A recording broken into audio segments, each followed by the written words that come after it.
Yes, there was an addition of an MPO contract, and you have the revised agenda at your place. Okay, there's a motion to accept the agenda. So moved. Motion second. All in favor? Aye. Any opposed? Need approval of the September 27th, 2012 minutes, or if there's any additions or corrections, need to see those at this time. Is there a motion to approve? Second. Motion second. Approve the minutes of September 27th, 2012. All in favor? Aye. Any opposed? Those minutes are now official. Any council members in the audience that I haven't seen? Okay. Any items to be deferred, Brenda? Yes, there's one item to be deferred. It is item number 1, and it is on page 4 of your agenda. This is the periodic review of an approved SP district known as Bluffs on Sawyer Brown to determine its completeness for property located at Sawyer Brown Road unnumbered and approved for 130 townhouse units. The recommendation is to defer to the November 8th, 2012 Planning Commission meeting. And that's the end of the deferral agenda. Okay. Item 1 has been asked to be deferred to November the 8th. There's a motion for that. So moved. Motion second to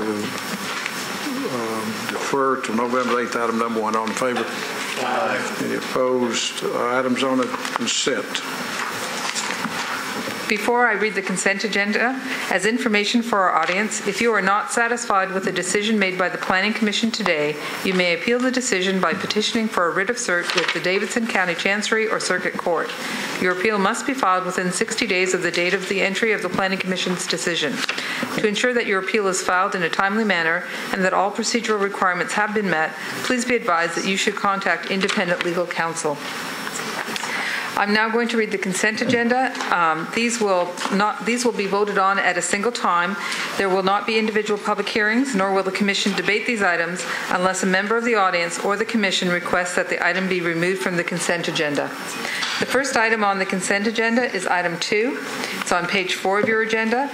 This is a request for final plat approval to create 10 lots on properties located at 2610, 2614 Lakeville Place, 808 and 812 Linden Park Drive, and 924 Townview Place, and it's zoned for mixed use limited, and the staff recommendation is to approve with conditions.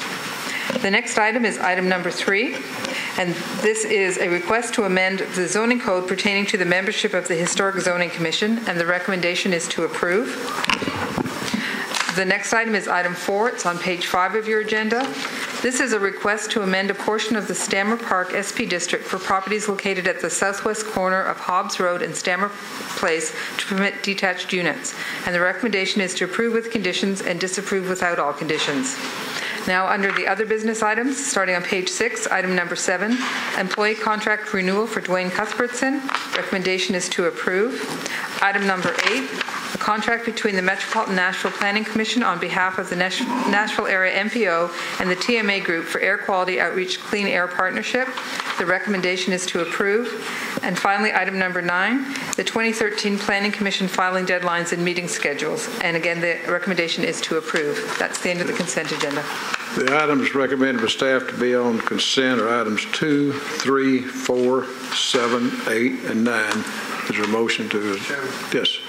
There's really bad traffic. There's really bad traffic today with games and stuff. Several folks just came in. I don't know if we might want to see if they happen to be here on any of those. Just as a matter of the audience here on item number 2, which is Town View. Number 3 is Historic Zoning Commission membership, and number 4 is Stammer Park. Okay, seeing none, is a motion to accept these on consent. Move we approve the consent agenda. Second. Motion second to approve those on consent. All in favor? Aye. Aye. Any opposed?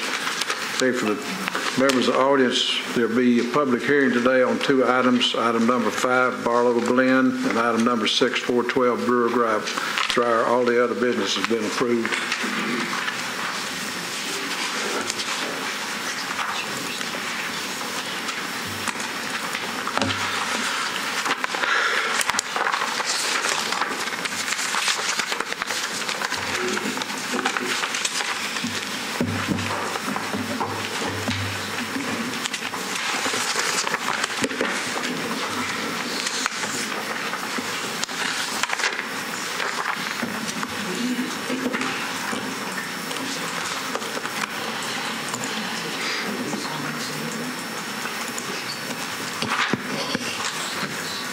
Okay, item 5 is a request to rezone property located in the Green Hills area to permit 15 single-family residential units. It's the Barlow Glen specific plan. Properties are outlined in red, consist of 6 properties. There's 2 homes on 2 of the lots. It's approximately 4 acres in size. Belmont is just to the east. Green Hills is to the west. Staff is recommending approval with conditions. This is another view of the site and another view.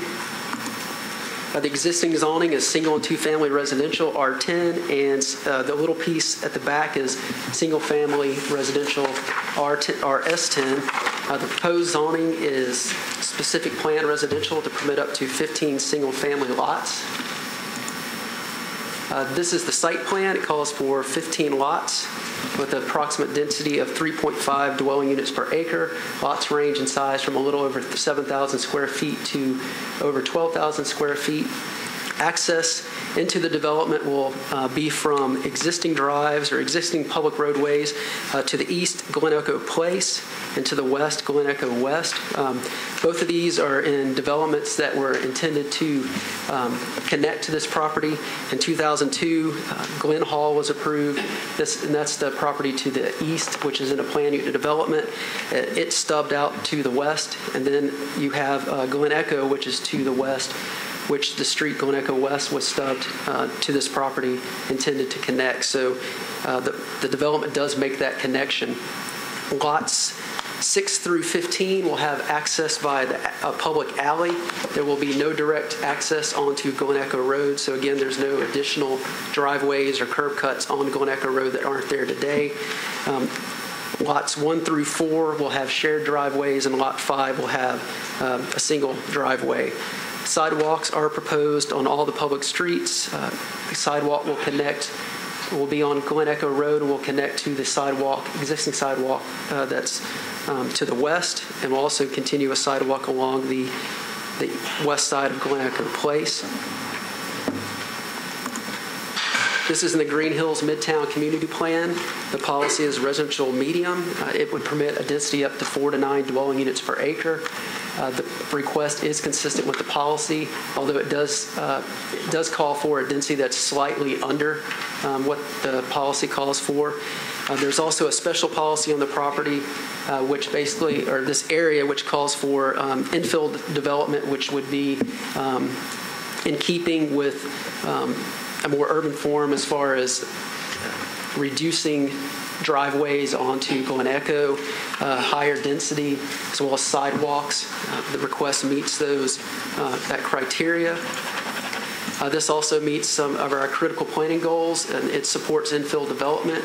This is a vacant piece of property in an area that development is increasing, so it meets that criteria, and it also helps promote walkable neighborhoods by putting more houses, a little higher density, although it doesn't meet it's a little lower than what the density would allow for. It provides sidewalks connecting to existing sidewalks, so it helps create walkable neighborhoods. In conclusion, staff is recommending approval with conditions as the request is consistent with the land use policy, supports infill development, and creates walkable neighborhoods. Thank you, Jason. This item is open for public hearing. The applicant will be allowed 10 minutes, and you can hold back 2 minutes of that for rebuttal if you'd like to. Good afternoon. My name is Dan Crunk. I'm representing Barlow Builders, the applicant. And present today is Eric McNeely with McNeely Civil Engineering, and also Mr. Bill Bennett, the owner of the site. We agree with the staff comments, and we request your approval. And we're available to answer any questions. Thank you. Anyone in the audience wishing to speak in support of the applicant, please come forward.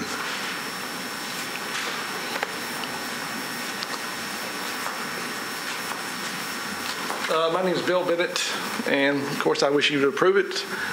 When my mother passed away, we had a lot of people that wanted this property, and we chose wisely to let Barlow take a chance at doing it. And we feel very positive about what we see. Okay. Thank you. Anyone else wishing to speak in favor?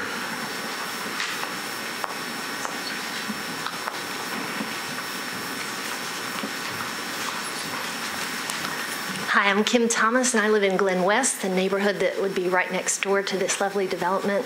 I'm excited about what we've seen so far, but I have just 3 concerns, and I don't know if I'm supposed to say that now, that I love the idea, except I have 3 concerns, so is now... You've got 2 minutes. Say what you want to. Great, okay. Our concern would be, number 1, the construction time. We'd love to see the construction access be from Glen Echo as opposed to, and when I say we, I mean my husband and I, rather than on Glen Echo West. We'd love to be able to not have another 5 years of dust and traffic, if that was a possibility.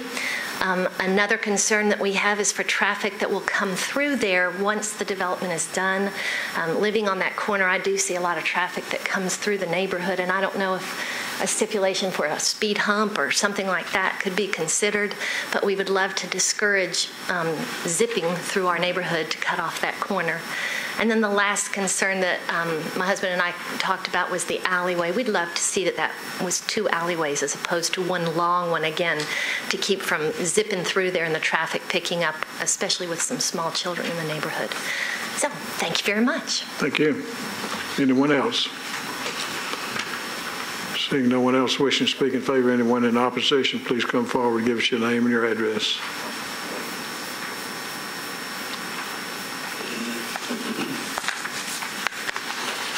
Good evening. My name is Randy Beeson. Live at 1726 Glen Echo, right across the street from the project. My wife and Lynn and I live in that home. We do have some overall like the project with possibly a few concerns. Specifically, again, traffic. If you'll notice, this is 15 more lots. 12 were just approved west of this not too long ago. 8 right across the street. There's significant development on Glen Echo down toward Belmont. Additionally, there's significant development that's going on Hillmont.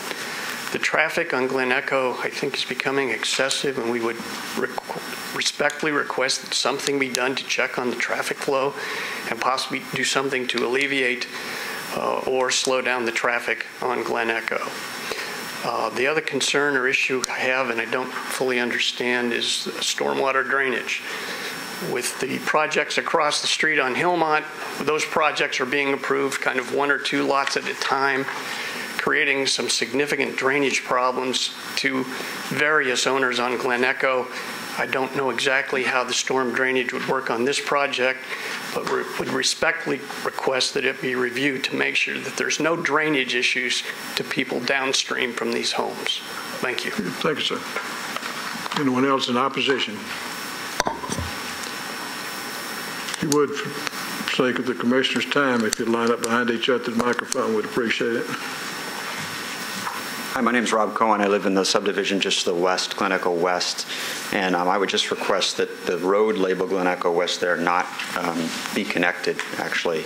As we've talked about, the traffic on Glen Echo Road is getting worse and worse.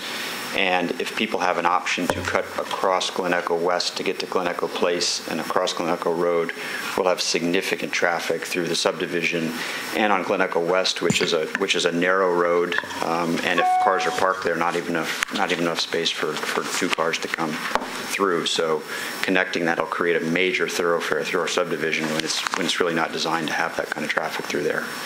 We have a lot of small children in the neighborhood, and I'm just concerned for that. That's my concern. Thank you. Hello. My name is Carl Massaro, and I live on Glen Echo West. And we met with the developer at my home a month ago, and he presented this plan, and everyone in the neighborhood seemed fairly pleased with it, particularly with the change they made in the alleyway. But several of us would not like to see the road go through, and I understand there's a safety issue, a concern with the fire trucks or whatever, but this development was approved with an extremely narrow road. I think the pavement is only 23 feet, and then there's a foot of cement on each side of that. And the restrictions in our covenants say that there'll be no parking on our street. Originally, the plat showed 4 and 5 bedroom homes with a 2-car garage and an additional parking space with each drawing.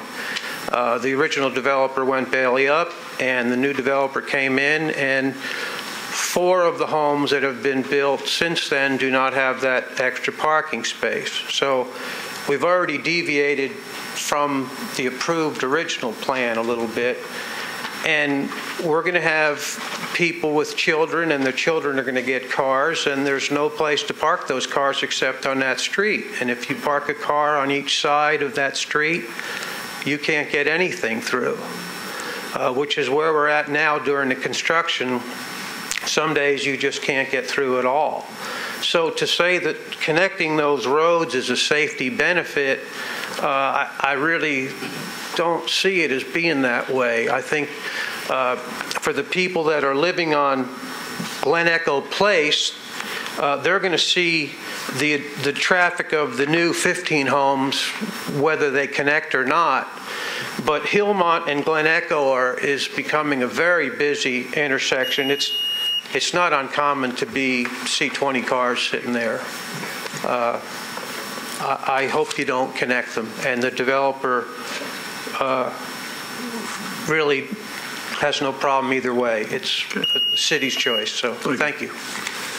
Jason, if you would, before the next speaker comes up, show us on the plat here the connectivity they're talking about. I think we know, but just to make sure. You say some of the aerials?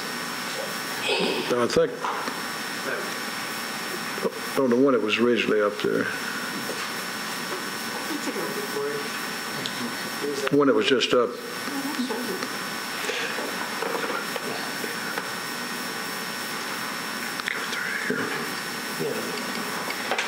Okay. Is that good? Good. Thank you. Yes, sir.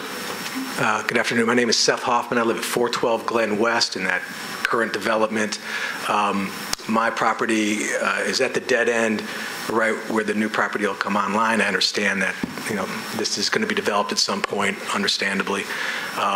It's a great tract of land. I'm sure the developer, Barlow, is going to do a fine job. I do have some concerns. My main concern is the street. I would like to see it also not go all the way through for a lot of reasons. One is, and most importantly, the safety issue. I can tell you that cars come through our neighborhood to cut that corner that the other gentleman spoke about, and they come through fast. And it's a small little neighborhood with children, small dogs, etc. And adding 30 more cars is going to be, significant enough. Not to mention the people that are going to just cut that and turn that into, a busier thoroughfare than it really needs to be. It's really just to serve our neighborhoods. I'm concerned about the drainage. That tract of land is significantly higher in elevation. I'm concerned about how the drainage is going to flow, especially into my home, selfishly, because I'm right next to it. And then, of course, how it's going to drain into the retention pond. Is that going to flow there? 2 separate developments. Who's going to be responsible for that? Currently, we are. I bought into this neighborhood. I was actually the first person to buy. I wasn't the first person to move in. I bought into there because of what was approved originally. It was a beautiful architectural plan for the homes, and I want to see the integrity of that stay. If the homes next to it change from the SP that was approved for our neighborhood, and originally this was all supposed to just flow and be, the original developer who didn't pan out, it could impact not only the neighborhood aesthetically, but the values of the homes that are currently there. I'd like to see, because they're 2 different developments, I would like to see in closing some sort of green barrier distinguishing between the Glen Echo development and Barlow. I don't think the developer would have a problem with that. To distinguish between the 2 neighborhoods, some sort of a buffer between where ours ends and theirs begins. Thank you. Okay, thank you. Anyone else? We close the public hearing. Second. Motion second to close the public hearing. All in favor, aye? Aye. Any opposed? Stewart? Do they want to respond to anything? Oh, excuse me. Yeah, the applicant has 2 minutes for rebuttal if you'd care to speak. I have nothing to say unless you have questions. Okay, thank you. Sorry, I didn't remember. I forgot that. Thanks for the reminder. Well, this is an area which is a lot different now than it was a few years ago, and certainly probably will be more different in the future. I'm fairly familiar with it. I pass by there quite a bit. Not as a cut-through, really. Just I have a legitimate reason for going further out that way. So I appreciate the fact that the questions people raised are not about whether it's going to be development or even more dense development. We kind of know that part of Green Hills, because of its proximity to offices and shopping and reasonable proximity to interstate, is going to develop this way. But they have raised some interesting concerns that we would all probably have if we lived there already. So I'd like to ask, I guess to start with, about the street, the width of the street. I know we have a real strong feeling about connectivity, and that the more streets you have, the less there is on each street, and it's just a good design thing to have more streets. But have we really allowed a street to be built that does not really allow for cars to pass? The pavement width, this development's tying into the existing street in Glen West, so it's the exact same street standard, which is I think at ST 251, which has got 23 feet of pavement. What does that mean in terms of cars passing each other and stuff? Commonly, a car is, I guess, about 8 feet wide, so if you got cars parked on both sides of the road, that would be difficult. Yeah. So there's not a city ordinance that says no parking, is there? Traffic. I think traffic and parking they're the ones who decide if they limit parking on certain streets. I think that's right. Any public street, you can't really do that through a covenant. Yeah, it has to be a city correct regulation. So right now, if there were parking on both sides, it would be in fact impossible, and also on one side. It would allow for 21 feet in 2 cars passing with 1 lane car.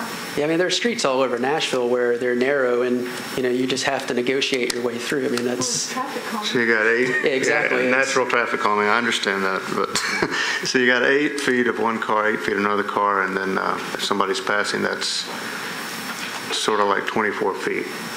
Yeah. And you're saying this is sort of a typical way we do build out subdivisions. Yeah, well, every subdivision has a different. There's maybe a wider street in some areas. This street happens to be a certain standard. It's got a 23 feet of pavement. There's other street standards that call for 50 feet of pavement. Well, I live on a similar street that by city ordinance has parking only on one side because of the narrowness of the street, and it actually. Most of the time it does serve to slow traffic down somewhat naturally, but it is a scary thing.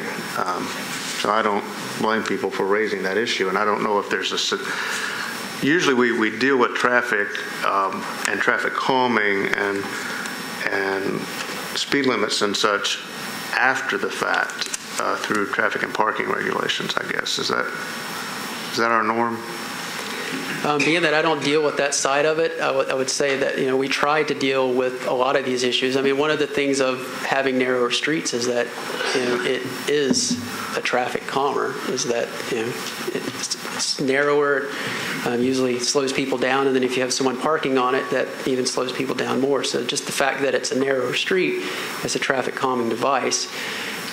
We have streets throughout Nashville that were approved much wider than what we would probably recommend, where Public Works has had to go back in and do things to do street calming. Mm-hmm. I think this would be one street where you wouldn't have to go back and do that. I just know the traffic volumes on Glen Echo between Belmont and other major streets between Belmont and Hillsborough are hugely different than anyone ever expected. So it's a revolutionary change in that area for this. I would like to, I'll just listen to everybody else and see if I have any other questions at the end. Phil? Basically, it looked like a very good plan to me. I wrote some notes down here about public works and traffic survey. At this point, that none of that's been reviewed, right? From what I understand, the 15 lots didn't trigger a TIS. I'll defer to the applicant on that. Is that correct? I don't think when it was scoped, I don't think they even had to do a TIS for 15 lots. Could I get an explanation from the developer? The further. Okay, yeah. Unfortunately, Public Works is not here tonight. Right. We didn't feel that we. Do you mind giving your name? Yeah, my name is Eric McNeely with McNeely Civil Engineering. With 15 lots. We're way below the threshold that would trigger a traffic study for a single development, and I believe y'all ran the traffic count numbers, which would I believe it was like 16 peak trips per day that came out in the staff report. And one of the things to keep in mind is that the current zoning would permit more lots, the maximum, and it most likely wouldn't get that, but the current zoning would permit more lots than what they're proposing. Under the current zoning, the maximum you could do would be 18 lots. You could have up to 4 duplexes. So you're looking at 23 units maximum under what it's zoned today. So when you're looking at traffic counts, you look at what your existing is, what you could do maximum, then you compare that with what you're proposing. So in reality, it's less traffic than what the maximum density would be permitted today. Does that make sense? Eric, can I ask you one quick question? I noticed that Glen West Drive is not actually a continuing street. It ends when you get to, what's that street, Hillmont. Does that make a big difference as far as a traffic study as compared to a through street that was like, being able to drive for several blocks? In this case, people are going to have to turn either right or left. I'd have to look into that. My initial feeling on that would be it would be a very minimal impact for 15 lots. But I did not look into that. Yeah. Okay. And you're in favor of having a complete connection there and no stopping at the end of Glen West Drive? I am in favor of a connection. When we met with planning staff, the Glen Echo SP was planned and approved to have a connection for that property that sits. I'm trying to get my north arrow right, but for the Bennett property, it was set up to make that connection. So ideally, we laid the site out to have a public connection to that street that was stubbed to the property. Okay. Let me ask you another question, but not related to that particular. One of the questions came up was some kind of a buffer. Have you all discussed that as far as having shrubbery or something that would be an attractive entrance into the 15 lots?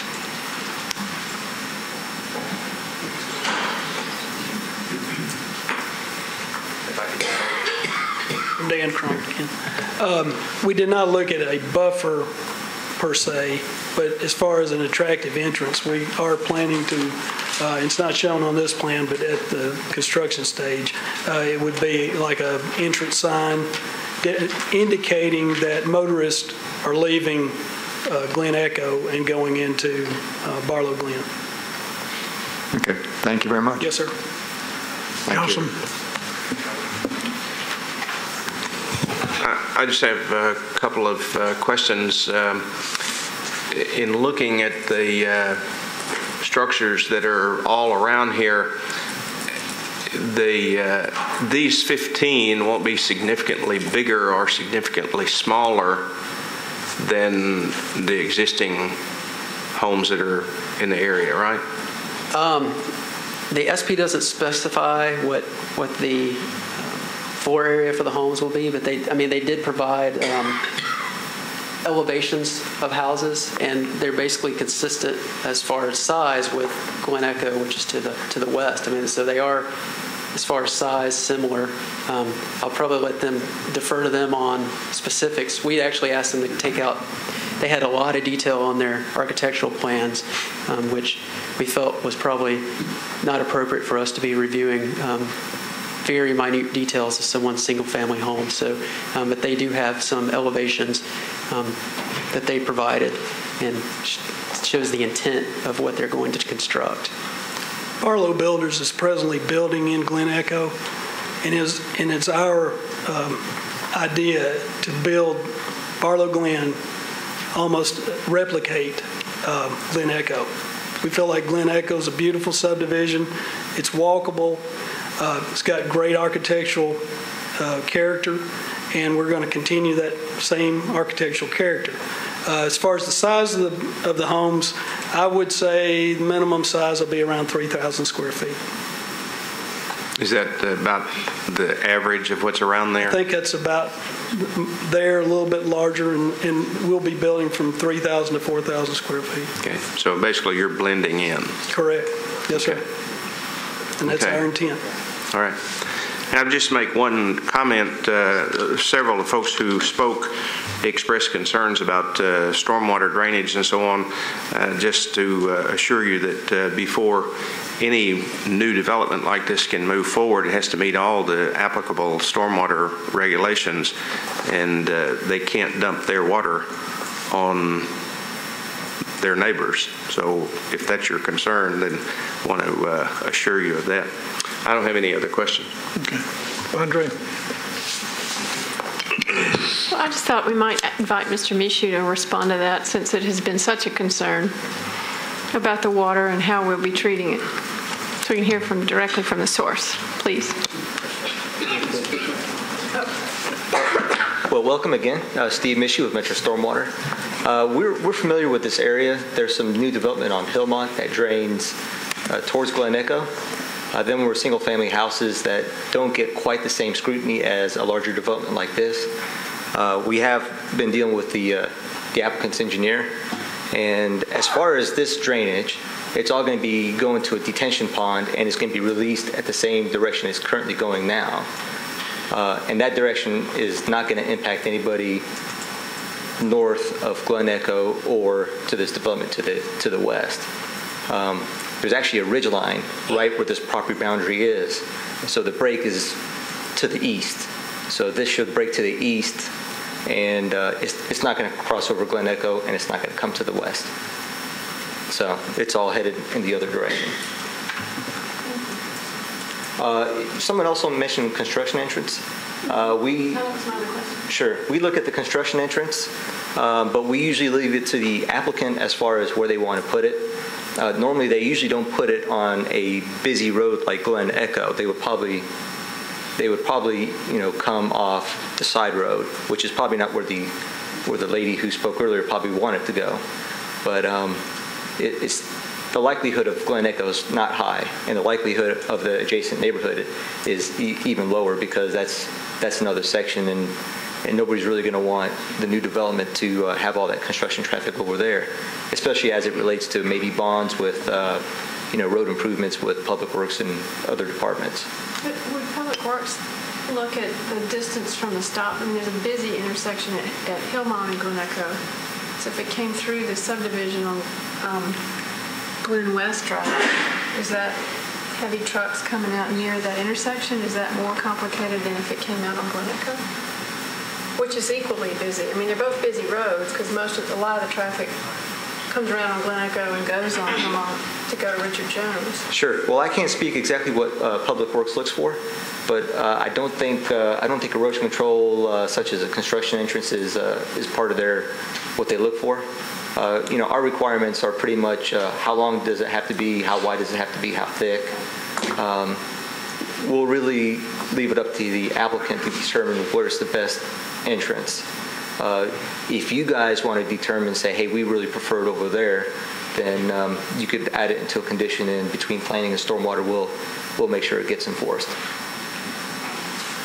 Okay. Thank you. That, I would defer to Public Works on that, but I would think it'd be worth analyzing, given the heavy traffic, sort of which would be the best entrance for safety and congestion, given the Hillmont intersection. I don't think we have to decide that tonight, but I think I would want Public Works to weigh in because it could be a safety issue as much as a frustration for the residents in the next neighborhood or next subdivision.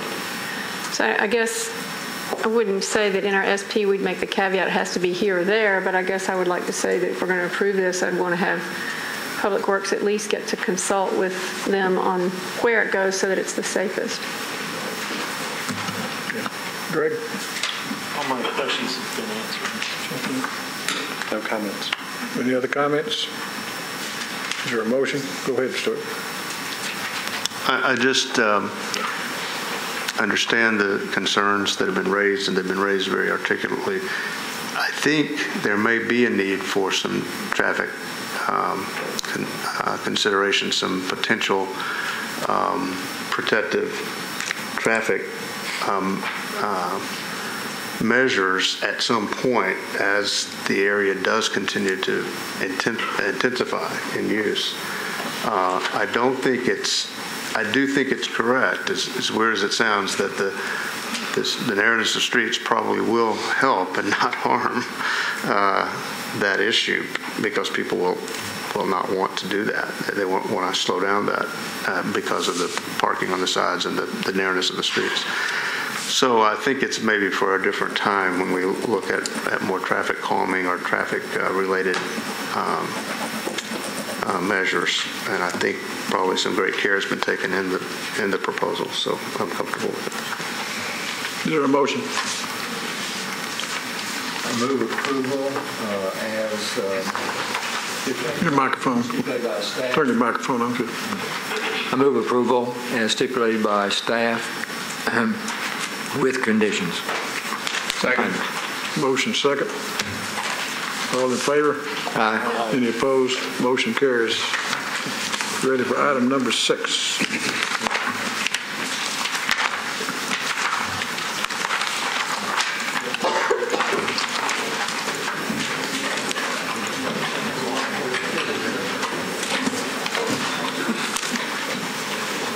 Item 6 is a request to rezone property located in southeast Nashville.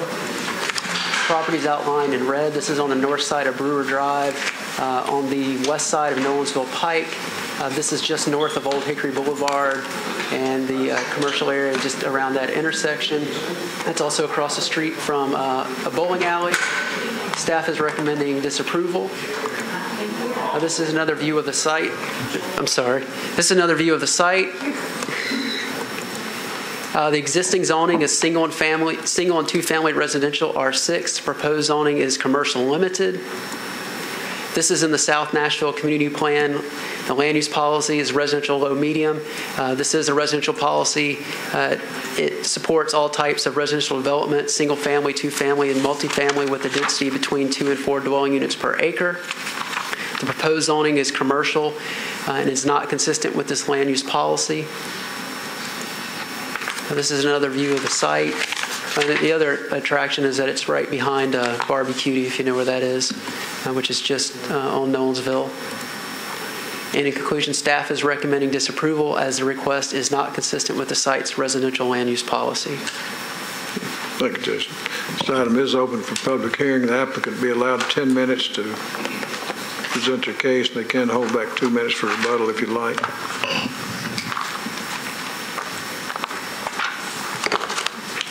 Good evening, Mr. Chairman, members of the commission. My name is Charlie Dean. I'm a civil engineer representing the project. This property is actually one parcel that has frontage both on Brewer and the parcel to the east, or excuse me, the vacant land to the east on this graphic is also a part of this same parcel. That piece is zone CL currently. What we are requesting is to essentially rezone the remaining portion of the property from R6 to CL to make the whole property CL. We've met twice with Council Lady Blaylock, and she has actually already requested that the bill be drafted and is in favor of the rezoning. We feel that even though this is, I guess, in opposition to the land use plan, it is appropriate with the surroundings. To the east, we have Barbecuity and a commercial CL property. Across the street, we have a CS zone property and a CL zone property. The property to our west is zoned residential. However, for the last 20 years, it has been operating commercially as a daycare. So essentially, our entire surroundings on the east, west, and south are commercial, either by zoning or by use. And so we feel that this is an appropriate request, and would be happy to answer any questions that you have. Thank you. Anyone in the audience wishing to speak in favor of the application? Anyone wishing to speak in opposition?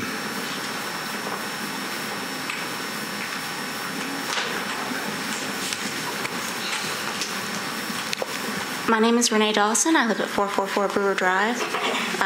Myself and a number of other residents who are here today were involved in the original zoning of this from commercial service, the small portion that is zoned commercial, from commercial service to commercial limited in 2004.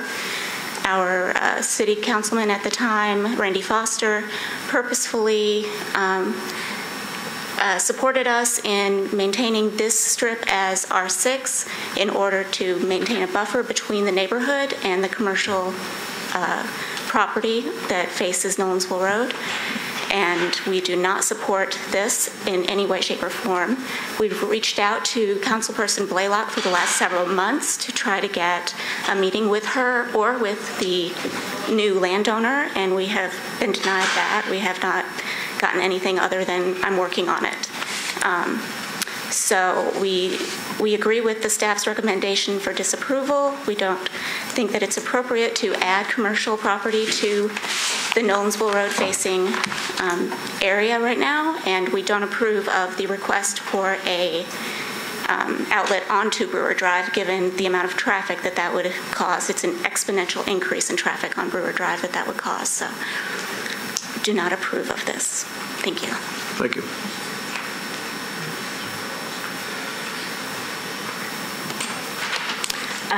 My name is Cece Varnell. I live at 402 Larkway Court, which would be behind the area that they're wanting to rezone. I'm not in favor of this at all. We've had no information on what the landowner is wanting to put there. We've tried to meet with the council person, and she has given us several excuses. There are, like he said, there's a daycare right next door, and there's several small children that live on the dead end in the cul-de-sac right behind that, which is the next street down.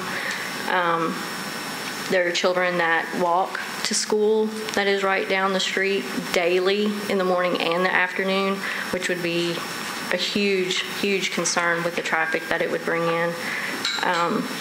Nolensville Road already has several underdeveloped and vacant commercial properties right in that area, and we just don't feel that there's any need for any more commercial land. That's all. Thank you.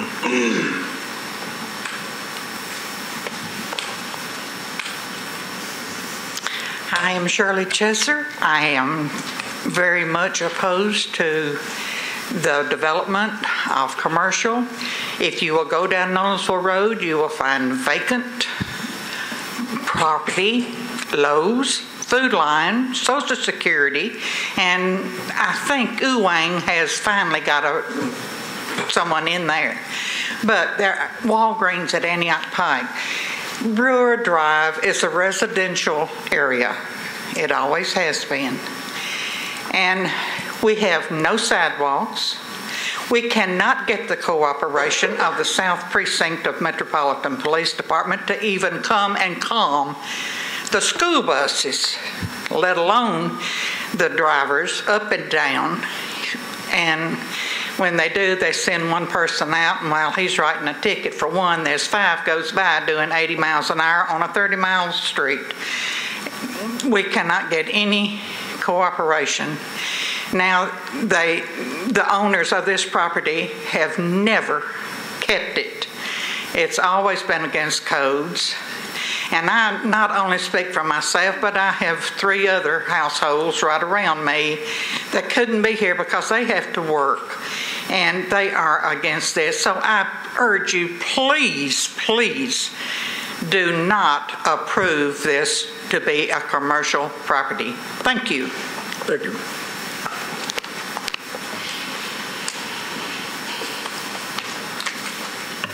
Good evening. I'm Eric Dawson. I live at 444 Brewer Drive. Renee is my wife. We've lived there since the fall of 2000. I echo the concerns of all of my fellow neighbors.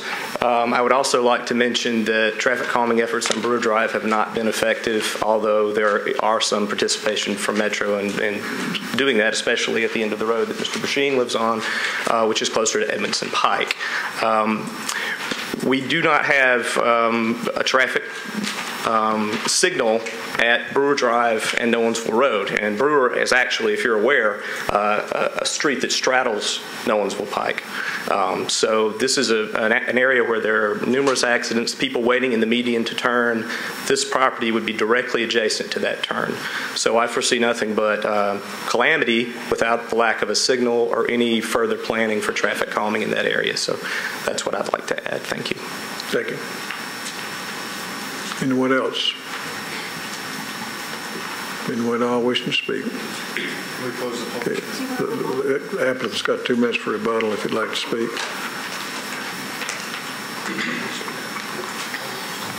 Thank you. I would like to, I guess, address the issue of the council person in the meeting. We have, like I said, met with the council person twice, and we have set up a community meeting for next Friday. We're not in. She said that she would notify the folks about that, but it will be next Friday. Tomorrow. Pardon me? Tomorrow. It's not tomorrow. It's the 19th. It's the 19th. It's the 19th. It's the 19th. I'll tell you, it's 19th, barbecue, 6 o'clock. And so. Give him a minute. Okay. I'll email. If you would address the commission. I'm sorry. Anyway, we have established a community meeting. The developer's going to meet with the folks from the neighborhood and try to, give them an opportunity to voice their concerns and discuss those items with them. Any proposed development on this street, the developer would be happy to install a sidewalk. I know that the sidewalk seems to be an issue, or pedestrian traffic seems to be an issue. We could actually help in that endeavor.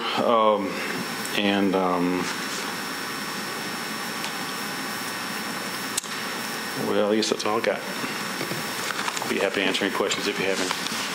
Thank you. I have one just while I was there, if I may, real quick. Is that all right? It's not exactly pertinent to our decision because we're talking about planning, but I am curious what you're planning to do on the site. He plans to put an office. Stuart, you got a motion? Motion to close public hearing. Got a motion, second, close the public hearing. All in favor, aye? Aye. Motion carries. Councilman.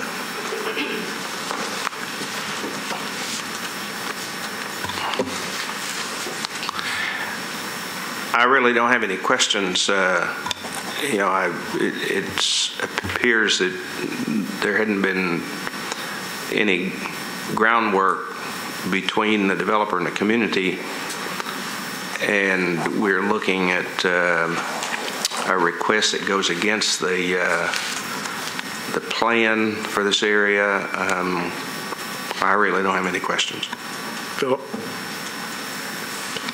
For all the reasons enumerated by the staff, I agree with them. Stuart?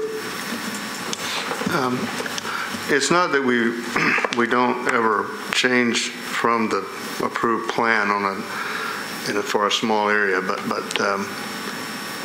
we need a lot more showing that we have here. I think this is an area that if we're going to change the underlying plan, it needs to be a thoughtful, more comprehensive look at it, I think. So I fully support the staff's disapproval.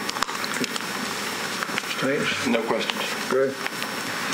I have to agree with my fellow commissioners. I think, the neighborhood brings up a lot of unanswered questions, and, I think that it's important to have everyone's feedback. And it's important, I think, too, what Stuart was saying is that there's a lot of vacant land in this area. I mean, I live in Creep Hall and right near this area. And, there's a lot of office space there. And I do have a quick question. CL, just for the planning staff. See, what is, if we were to change just this blanket policy to CL, what could potentially be there? CL permits all types of commercial. Could you just kind of... So from, convenience stores, retail, restaurants, office, those type uses. And I'm glad that you brought that up, because if we just were to approve this today, while maybe the developer says there's going to be office, he sells the property, maybe it doesn't go through, you automatically have a convenience store. So, or several other items that the neighborhood may not want. So I just think that that's a concern for me. And so at this point, I'm not comfortable in supporting, I support the staff's recommendation at this point. Andre? I think everybody's covered every point I was going to make, so I support staff. Yeah, I'll move we follow staff's recommendation to disapprove. Second. Motion second to disapprove, follow staff's recommendations. All in favor? Aye. Any opposed? Motion carries. Parks and Recreation, any report? We met last week at that meeting. So next meeting will be the first Tuesday at noon in November. Okay. Phil Claiborne, anything from the council? Doug, any words of wisdom? I don't know if I have words of wisdom, but I can point out some things that are coming up. You have in front of you some information about a symposium that the MPO is putting on. That's October 25th and 26th at the AT&T headquarters downtown. It's going over the implementing regional transit plans for Middle Tennessee, in case anyone wants to attend. Tomorrow, the design team, tomorrow from 11 to 12:30, the design team will hold a public meeting at the Nashville Convention Center. The meeting will serve as a progress report with the team leaders revealing how input from September public meetings have been incorporated into the design process and giving an update and results for earlier activity with the design session. Then on Saturday, October 13th at 10, there will be a dedication of reflections at Shelby Park, and Lawrence Argent will briefly speak.